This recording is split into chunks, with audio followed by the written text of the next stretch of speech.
আসসালামু আলাইকুম। আপনারা দেখতে পাচ্ছেন সুন্দর সুন্দর বড়ি, অনেক সুন্দর দেখা যাচ্ছে। এই বড়িগুলো বাজার থেকে কিনে এনেছি ভর্তা খাবো বলে, সুন্দর করে ধুয়ে নিচ্ছি। এবার কিছুটা সেচনির মধ্যে দিয়ে নিলাম,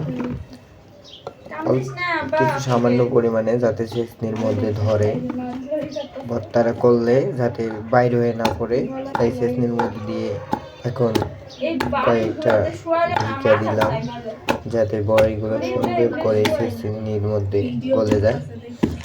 একটু পরে দেখলেন বড়িগুলো গলে গেল। এখন আমি কিছু পরিমাণ, আমার কাছে আগের থেকে তেঁতুল আছে, তেঁতুল দেখতে পাচ্ছেন আপনারা, তেঁতুল আমি তেঁতুল নিয়ে নিচ্ছি। একটু পরিমাণ তেঁতুল নিয়ে নিলাম, তেঁতুলটুকু এখানে দিয়ে দিলাম। দিয়ে দেওয়ার পরে ওই সেচনি দিয়ে আবার সুন্দরভাবে মিক্স করে নিলাম।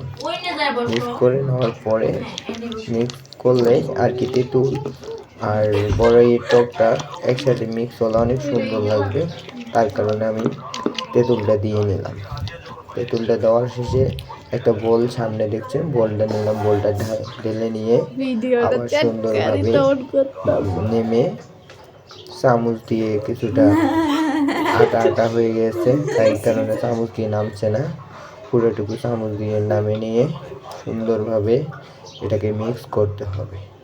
এখন আমি এটা নামানো শেষ, এখন এটা মিক্স করার পালা। এখন সুন্দরভাবে চামচ দিয়ে মিক্স করলে যাতে ঝাল টক মিষ্টিটা অনেক সুন্দর লাগে, তার কারণে সুন্দরভাবে মিক্স করে নেবেন। মিক্স করা শেষ হলে আপনারা এটা খেয়ে নিলে অনেক সুন্দর লাগবে, অনেক সুস্বাদু। আপনারা চাইলে আবার লাইক কমেন্ট শেয়ার